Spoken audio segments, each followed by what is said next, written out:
नाजरीन, हद ड्रामा बहुत तेजी से अपने इख्तिताम की तरफ पहुंच रहा है, जहां पर जीनिया और सीरत का असल चेहरा सबके सामने नुमायां होने वाला है। लेकिन यहां पर अफसोस इस बात पर होता है कि सीरत का बेटा इतने बड़े हादसे का शिकार हुआ है, वो भी सीरत और जीनिया की हरकतों की वजह से। बजाय इसके कि इस लम्हे पर सीरत अपनी अंदर का हसद, बुग़्ज़ और तकब्बुर खत्म करके इसे अपने गले से लगाती, क्योंकि वो जानती है कि ज़रार की असल खुशी इसकी मोहब्बत इसकी बीवी महक है। लेकिन सीरत ने जो कुछ महक के साथ किया है, ये सब कुछ महक के लिए नाकाबिले बर्दाश्त है। लेकिन जब ज़रार होश में आएगा और इसको इस सब के बारे में पता चलेगा, तो क्या इसके बाद भी वो कभी अपनी माँ को माफ कर पाएगा? और शुक्र तो इस बात पे है कि फाइनली शहराम ने भी जीनिया के साथ साथ अपनी सास का भी असल चेहरा देख लिया। वो अपने गरीब रिश्तेदारों से किस तरह से पेश आती है, यही तरबियत इसने अपनी बेटी जीनिया की है। क्योंकि शहराम ने बारहा जीनिया को अपने घर के मुलाजमा के साथ बदतमीजी से पेश आते हुए देखा है। हर बार जीनिया को समझाने की कोशिश की है। ठीक है, वो अपनी माली हालत की वजह से हमारे घर में हेल्पर है, लेकिन इसका मतलब ये नहीं कि हम इसकी इज्जत नफ्स को मजरूह करें।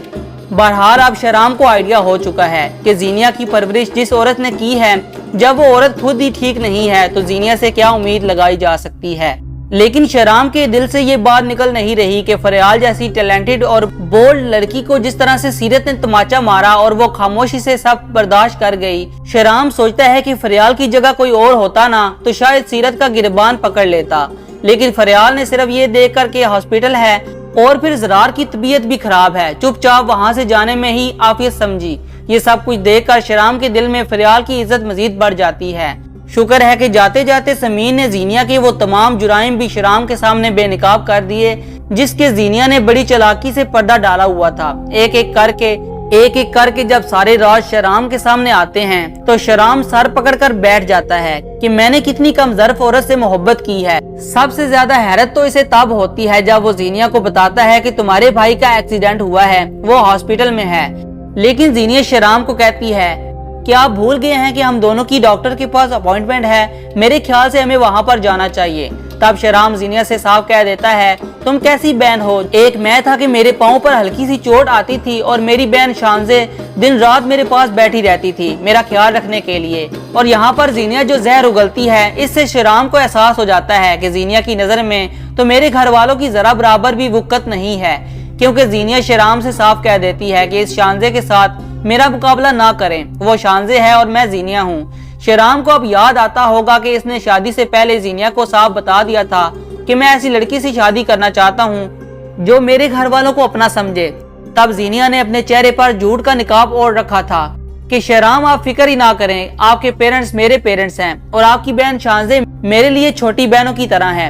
अब शहराम को याद आता है कि जब वो और जीनिया घर छोड़कर जा रहे थे, तो निशाद बेगम ने शहराम से कहा था कि एक दिन ये औरत तुम्हारे सामने बेनकाब हो जाएगी, लेकिन बेटा हमारे घर के दरवाजे हमेशा के लिए तुम्हारे लिए खुले हैं, तुम जब भी वापस आना चाहो तुम आ सकते हो। शहराम हॉस्पिटल से निकलकर सीधा अपनी माँ के पास जाता है, लेकिन वहाँ पर जाकर जीनिया का एक और राज इसके सामने आता है जो शहराम के दिल पर खंजर की तरह लगता है। जब निशाद बेगम शहराम को बताती है कि वो गायनाकोलॉजिस्ट के पास गई थी और इन्होंने मुझे बताया है कि जीनिया एक्सपेक्ट कर रही थी और डॉक्टर ने इसका खुद चेकअप किया था, मेडिसिन दी थी, लेकिन कुछ अरसे बाद आकर जीनिया ने कहा था कि इसका मिसकैरेज हो गया है। जब इस डॉक्टर को ये यकीन नहीं आ रहा, क्योंकि इसे लगता है कि जीनिया ने जानबूझकर अपनी डीएनसी करवाई है, शहराम के कदमों तले से जैसे जमीन निकल जाती है। जीनिया ने मुझसे इतने बड़े राज छुपाए, अब शहराम को सब समझ आ रहा है। बेड के नीचे से बच्चे की तस्वीर मिलना, और जब शहराम ने वो तस्वीर दीवार पर लगाई थी तो जीनिया के चेहरे का रंग जिस तरह से उड़ गया था, शहराम को बहुत अजीब लगा था। तो इसका मतलब कि जीनिया ने अपने मीडिया के प्रोफेशन के पीछे हम दोनों के होने वाले बच्चे को अपने हाथों से ही खत्म कर डाला है। माँ इतनी जालिम कैसे हो सकती है? और अभी तो शहराम के सामने ये राज भी खुलना बाकी है कि जीनिया जो शहराम के ऊपर बहुत बड़ा इंसान कर रही है ना, कि मैंने अपनी जॉब आपकी खुशी की खातिर छोड़ दी है, क्योंकि आप यही चाहते हैं ना कि मैं घर का ख्याल रखूं और हम दोनों अपनी फैमिली एक्सटेंड करें।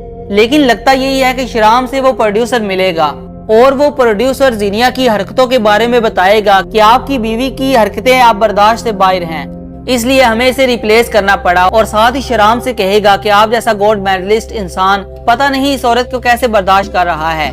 नाजरीन, शहराम अभी तक जीनिया को बता नहीं रहा, लेकिन जीनिया की हकीकत एक एक करके शहराम के सामने आती जा रही है। शहराम के दिल से जीनिया की मोहब्बत तकरीबन खत्म हो चुकी है। अब आगे चलकर फरियाल और फेरोज की शादी होने वाली है। जीनिया को जब पता चलेगा कि मेरी हर कोशिश के बावजूद भी फराज और फरियाल से शादी कर रहा है तो जीनिया के तन बदन में जैसे आग लग जाएगी, क्योंकि फेरोज का वो घर बार तो देख ही चुकी है और इसे अंदाजा हो चुका है कि फेरोज अच्छा खासा अमीर लड़का है, तो भला जीनिया फरियाल को अपने से ऊपर कैसे देख सकती है। तभी वो फरियाल और फेरोज की ऐन शादी वाले दिन फरियाल के ऊपर कोई बड़ा इल्जाम लगाने वाली है, जिसकी वजह से जाहिर है फरियाल और फेरोज का निकाह नहीं हो पाएगा। लेकिन इस मौका पर शराम आगे बढ़ेगा और फरियाल और समीन की इज्जत बचाने के लिए उसी वक्त फरियाल का हाथ थामेगा और फरियाल से निकाह का फैसला करेगा। तो यूं जीनिया ने जो कुआं फरियाल के लिए खोदा था ना, आखिरकार वो उसमें खुद ही गिर जाएगी।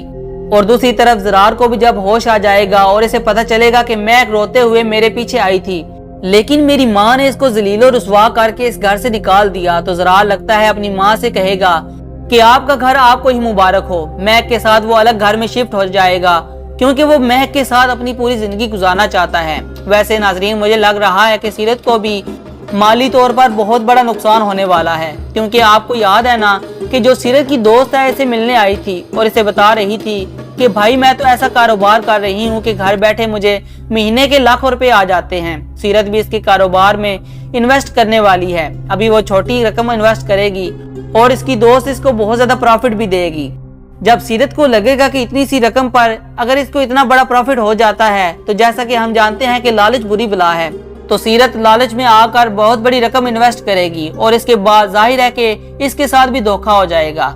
जबकि दूसरी तरफ शहराम के घर वाले तो बहुत खुश होंगे, क्योंकि वो हमेशा से ही फरियाल को ही इस घर की बहू बनाना चाहते थे।